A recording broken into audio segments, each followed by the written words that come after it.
Hello साथियों, मैं पंकज वैष्णव आप सभी का स्वागत करता हूं। आज की क्लास में हम समझ रहे हैं 10th क्लास के सामाजिक विज्ञान सब्जेक्ट को और चैप्टर चल रहा है अपना चैप्टर नंबर 31 जिसका नाम है पुस्त पालन या जिसे बही खाता भी कहा जा सकता है। इस चैप्टर के 2 भाग हम ऑलरेडी देख चुके हैं। आज की क्लास में हम इसका तीसरा भाग समझने वाले हैं। तो शुरुआत करते हैं आज की क्लास को। अभी तक हमने 2 भागों में क्या समझा कि बही खाता किसे कहते हैं, अलग अलग विद्वानों ने बही खाता की क्या परिभाषा दी है, बही खाता की प्रमुख विशेषताएं कौन कौन सी है और बही खाता जिसे हम पुस्त पालन भी कहते हैं इसकी ऐतिहासिक पृष्ठभूमि क्या रही है, कैसे इसका विकास होता है। आज की क्लास में हमें मुख्य रूप से समझना है कि बही खाता की क्या विधियां हैं या क्या पद्धतियां हैं, बही खातों को लिखने के प्रमुख तरीके कौन कौन से हैं। बही खातों के लिए जो 2 इंपॉर्टेंट विधियां हैं वो है महाजनी बही खाता और दूसरा है दोहरा लेखा विधि।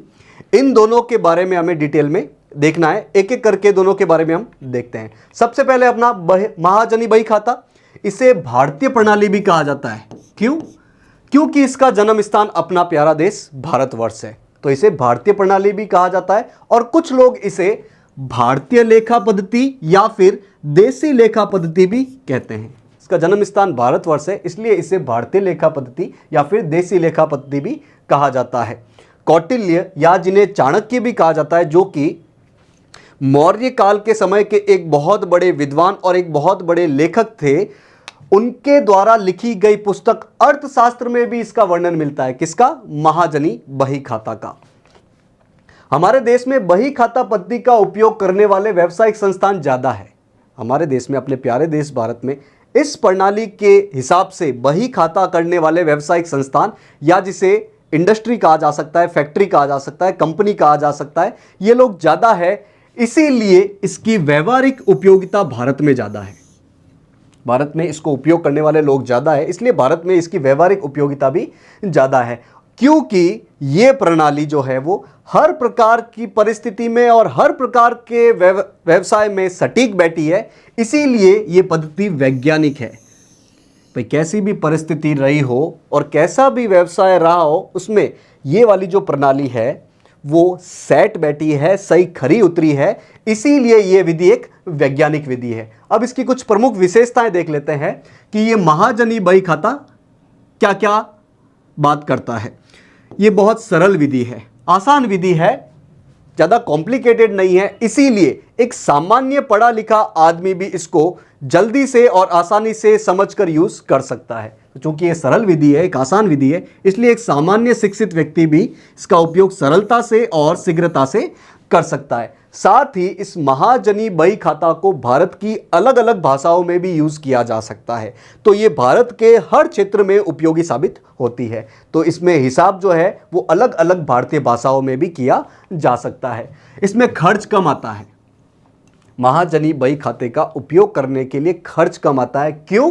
क्योंकि इसमें यूज होती है बहियां जो कि रजिस्टर के मुकाबले सस्ती पड़ती है, इसलिए यह प्रणाली जो है वो कम खर्चीली है। साथ ही ये लचीली भी है। लचीली मतलब इसमें चेंजेस यानी कि बदलाव किए जा सकते हैं। इसमें प्रयुक्त होने वाली बहियों को घटाया बढ़ाया जा सकता है। इसमें दोहरा लेखा विधि, जो कि हम आने वाली स्लाइड में पढ़ने वाले हैं, उसकी तरह दोहरी प्रविष्टि की जाती है। 2 बार इसमें हिसाब किताब लिखा जाता है, एक जमा वाला और एक जो खर्च हुआ उस तरफ। तो इसमें भी 2 बार लेखे जोखे को लिखा जाता है। यह भी दोहरा लेखा विधि की तरह ही उपयोगी होती है। इसमें लेन देन का विवरण रखने के लिए बहियों का प्रयोग किया जाता है। जैसा मैंने बताया कि चूंकि बहियों का प्रयोग किया जाता है तो यह विधि जो है वो कम खर्चीली है, सस्ती पड़ती है तुलनात्मक रूप से। जबकि जो दोहरा लेखा विधि है उसमें बहियों की जगह रजिस्टर का प्रयोग किया जाता है और रजिस्टर पे चूंकि ऊपर जिल्द चढ़ा होता है इसलिए उसे बोला जाता है सजिल्द रजिस्टर। ये जो बहियां होती है सस्ती होती है और स्थायी होती है, जबकि रजिस्टर जो है वो थोड़ा महंगा पड़ता है, स्थायी नहीं होता है। देखते हैं कि बहियों में लिखने के लिए किस प्रकार की स्याही का यूज किया जाता है। तो इस प्रणाली में जो बहियां यूज होती है उसमें लेन देन को लिखने के लिए मुख्य रूप से काली स्याही का प्रयोग किया जाता है। वहीं दोहरा लेखा विधि में लेन देन को लिखने के लिए नीली स्याही और लाल स्याही का प्रयोग किया जाता है। यह एक मुख्य अंतर हो जाता है इन दोनों प्रणालियों में। बहियों में सादे कागज का ही प्रयोग कर लिया जाता है। बहियां जो होती है उसके अंदर सादे कागज ही होते हैं, उसमें कोई लाइनिंग नहीं होती है, लाइनिंग खुद ही बनानी पड़ती है। जो खांचे बने होते हैं, खाने बने होते हैं, वो हमें खुद ही बनाने पड़ते हैं। और वो कैसे बनाए जाते हैं? उस पेपर को मोड़कर, जैसे कि हम पेपर को हाफ मोड़ दें और उस हाफ को भी, उस आधे को भी और आधा मोड़ दें, तो उसमें अलग अलग खाने तैयार हो जाते हैं। फिर उन खानों में ही हिसाब किताब किया जाता है। तो बहियों में सादे कागज होते हैं, इनको मोड़कर सल डाल दिया जाता है और इन सलों को ही खाने के रूप में उपयोग किया जाता है। आने वाली स्लाइड में इसका फोटो भी हम देखने वाले हैं। अब इस महाजनी बही खाता प्रणाली की 3 अवस्थाएं हैं, एक एक करके तीनों अवस्थाओं को देखते हैं। सबसे पहले कच्चा होगा, फिर उसको मजबूत किया जाएगा और अंत में देखा जाएगा कि उस व्यापार में आर्थिक स्थिति क्या रही है साल के अंत में। तो इसकी 3 अवस्थाएं हैं। पहली अवस्था है प्रारंभिक लेखा, दूसरी अवस्था है वर्गीकरण या जिसे खतौनी भी कहा जाता है, और तीसरी अवस्था इसका सारांश निकाला जाता है। ये जो पहली अवस्था है जिसमें प्रारंभिक लेखा करते हैं हम, उसमें भी अलग अलग चीजें आती है, जैसे कि बंद या कच्चा रोजनामचा, फिर कच्ची रोकड़ और पक्की रोकड़ बही, तीसरा है जमा नकल, नाम नकल और खुदरा नकल बही। जो दूसरी अवस्था है जिसे वर्गीकरण या खतौनी कहा जाता है, इसके अंतर्गत भी एक चीज आती है खाता बही, जिसे तलपट या कच्चा आंकड़ा भी कहा जाता है। और तीसरी अवस्था, अंतिम अवस्था, जिसे हम सारांश कहते हैं, इसके अंतर्गत भी 3 चीजें आती है। एक तो है माल खाता, एक है लाभ हानि का खाता और तीसरा है पक्का आंकड़ा। इस सारांश के बाद हमें पता चलता है कि जो व्यापार हम कर रहे हैं साल के अंत में उसकी आर्थिक स्थिति क्या है। क्या वो लाभ में जा रहा है? लाभ में जा रहा है तो कितना लाभ में जा रहा है? क्या वो घाटे में जा रहा है? और घाटे में जा रहा है तो कितने घाटे में जा रहा है? एक एक करके हम प्रारंभिक लेखा, वर्गीकरण और सारांश को डिटेल में देख लेते हैं। सबसे पहले है प्राथमिक बहियां, या जिसे प्रारंभिक लेखा भी कहा जा सकता है। ये वह बहियां है जिसमें लेन देन को सबसे पहले लिखा जाता है। कोई भी चीज का लेन देन किया, कुछ खरीदा, कुछ बेचा, तो सबसे पहले जो लिखा जाता है उसको बोल दिया जाता है प्राथमिक बहिया या प्रारंभिक अवस्था।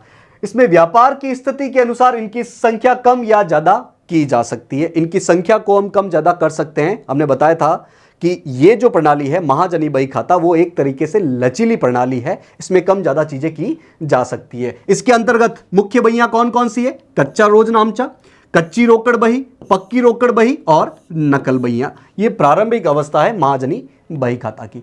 दूसरी अवस्था है वर्गीकरण। नाम से ही समझ में आ जाएगा कि जो चीजें आपने लिखी है उसको हम वर्गीकृत कर रहे हैं, उनके हिसाब से चीजों को बांट रहे हैं कि उसकी प्रकृति क्या है। इसे श्रेणी विभाजन भी कहा जाता है। अलग अलग श्रेणियों के हिसाब से चीजों का विभाजन किया जाता है। प्राथमिक बहियों में हमने जो चीजें लिखी है, जो लेन देन लिखा है, उसका वर्गीकरण किया जाता है। और एक ही प्रकार का लेन देन जमा हुआ है, खर्च हुआ है, जमा किस तरीके से हुआ है, खर्च किस तरीके से हुआ है, इन सब चीजों का इसमें वर्गीकरण किया जाता है। तो एक ही प्रकार का लेन देन एक ही खाते में किया जाता है। साथ ही खाता बही में की गई खतौनी यानी कि वर्गीकरण की शुद्धता को जांचने के लिए एक अलग से कच्चा आंकड़ा भी तैयार किया जाता है, जिसे हम क्या कहते हैं? तलपट कहते हैं। तो ये इसकी दूसरी अवस्था है। और तीसरी और अंतिम अवस्था है सारांश।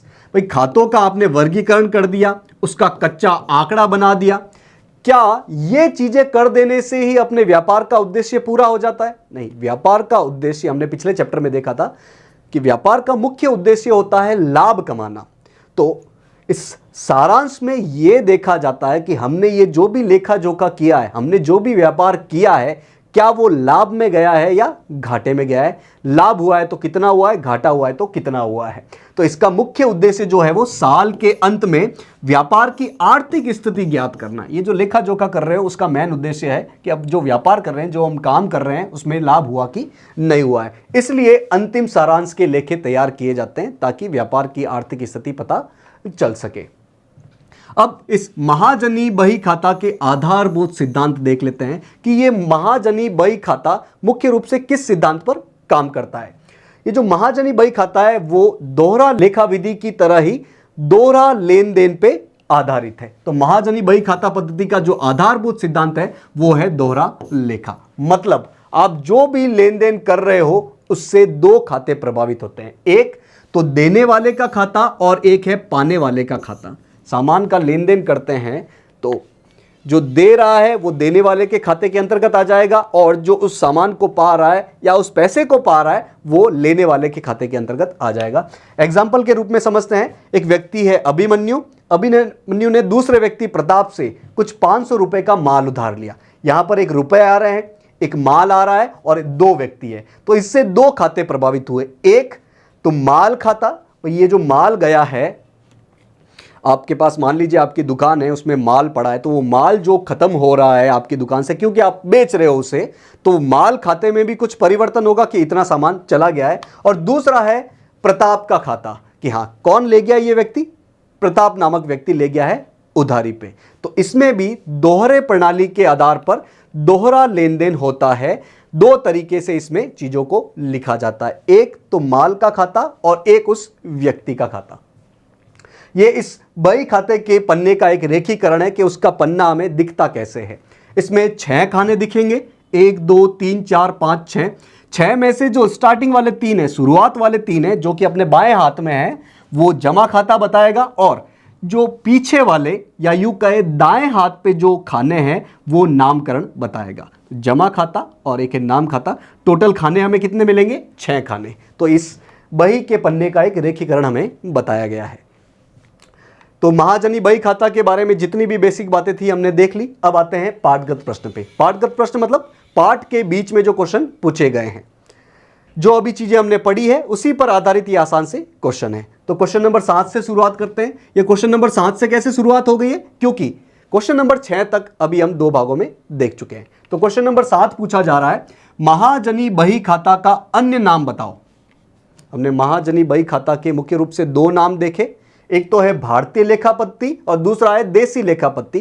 क्योंकि इसका जन्म जो है अपने देश, प्यारे देश भारत में हुआ है, इसीलिए इसके दूसरे नाम भी है भारतीय लेखापत्ति या फिर देसी लेखापत्ति। दूसरा क्वेश्चन है, मतलब क्वेश्चन नंबर 8, अर्थशास्त्र की पुस्तक के रचयिता कौन है? हमने देखा था कि महाजनी बही खाता का वर्णन जो है वो कौटिल्य या चाणक्य की एक बुक में दिखाई देता है, जिसका नाम है अर्थशास्त्र। तो अर्थशास्त्र की पुस्तक के रचयिता कौन है? कौटिल्य, या इन्हें चाणक्य भी कहा जाता है, या इन्हें विष्णुगुप्त भी कहा जाता है। नेक्स्ट क्वेश्चन, क्वेश्चन नंबर 9, महाजनी बही खाता छोटे व्यापारियों के लिए उपयोगी क्यों है? अभी हमने जो प्रणाली देखी है बही खाता को लिखने की, महाजनी बही खाता प्रणाली, वो छोटे व्यापारियों के लिए बढ़िया क्यों है? एक तो इसे समझना आसान है, आप आराम से इसे समझ सकते हो और उपयोग में ला सकते हो, और दूसरा ये सस्ती पड़ती है, इसीलिए छोटे व्यापारियों के लिए पत्ती बहुत उपयोगी होती है। तो चूंकि ये सरल है, समझने में आसान है और सस्ती भी पड़ती है, इसीलिए छोटे व्यापारियों के लिए उपयोगी है। नेक्स्ट क्वेश्चन है क्वेश्चन नंबर 10, महाजनी बही खाता विधि की कितनी अवस्थाएं हैं? हमने देखा था कि महाजनी बही खाता को लिखने के लिए मुख्य रूप से हम 3 अवस्थाओं का उपयोग करते हैं। सबसे पहले प्रारंभिक अवस्था, फिर वर्गीकरण और अंत में हम सारांश देखते हैं। तो इसकी कितनी अवस्थाएं हैं? 3 अवस्थाएं, नाम भी हमें पता होने चाहिए। नेक्स्ट क्वेश्चन, क्वेश्चन नंबर 11, महाजनी बही खाता विधि की तीसरी अवस्था का नाम बताओ। हमने 3 अवस्था देखा, प्रारंभिक अवस्था, वर्गीकरण और तीसरी और अंतिम है सारांश। तो हमें तीसरी अवस्था का नाम बताना है सारांश। और सारांश में किया क्या जाता है? व्यापार की अंतिम स्थिति, साल के अंत में व्यापार की आर्थिक स्थिति क्या रही है, उसको सारांश के अंतर्गत देखा जाता है। नेक्स्ट क्वेश्चन है क्वेश्चन नंबर 12, महाजनी बही खाता में कितने सल या कितने खाने होते हैं? महाजनी बही खाता में अभी हमने फोटो के माध्यम से समझा था कि इसमें कितने खाने होते हैं? 6 खाने होते हैं, 3 तो जमा के और 3 नाम के। तो टोटल खानों की संख्या इसमें कितनी होती है? 6। और ये खाने बनाए कैसे जाते हैं? खाने का मतलब क्या है? जो सीधी लाइन करके हम वर्गीकरण करते हैं उसे खाने बोला जाता है। तो इस महाजनी बही खाता में कितने खाने मिलेंगे या कितने सल मिलेंगे? 6 खाने या 6 सल मिलेंगे। नेक्स्ट क्वेश्चन, क्वेश्चन नंबर 13, महाजनी बही खाता में जमा पक्ष किस तरफ आता है? हमने महाजनी बही खाता का एक फोटो देखा था, एक तरफ जमा था, दूसरी तरफ नाम था। तो जमा किस तरफ था? जमा प्रारंभ में था, या दिशा के अकॉर्डिंग बात करें तो बाईं तरफ था। तो महाजनी बही खाता में जमा पक्ष किस तरफ? या तो प्रारंभ में, यह भी लिखा जा सकता है, या फिर बाईं हाथ की तरफ। तो जमा पक्ष किस तरफ लिखा जाता है? प्रारंभ में लिखा जाता है। नेक्स्ट क्वेश्चन, क्वेश्चन नंबर 14, महाजनी बही खाता पद्धति किस सिद्धांत पर आधारित है? हमने महाजनी बही खाता का आधारभूत सिद्धांत देखा था कि इसमें भी दोहरा लेखा प्रणाली का यूज किया जाता है। जो भी लेन देन कर रहे हो वो 2 अलग अलग खातों में लिखे जाते हैं। तो महाजनी बही खाता पद्धति का मुख्य सिद्धांत है दोहरा लेखा प्रणाली। तो ये थे अपने पाठगत प्रश्न और लेखा जोखा करने की, बही खाता लिखने की अपनी पहली प्रणाली महाजनी बही खाता। तो आज की क्लास को हम यहीं पर थामेंगे। आपको करना क्या है, आज जो भी चीजें पढ़ी है वो आज ही रिवाइज कर डालो ताकि लंबे समय तक आपके दिमाग में बनी रह सके। आशा है आज की क्लास आपको समझ में आई होगी। आज की क्लास से जुड़ने के लिए आप सभी का बहुत बहुत धन्यवाद।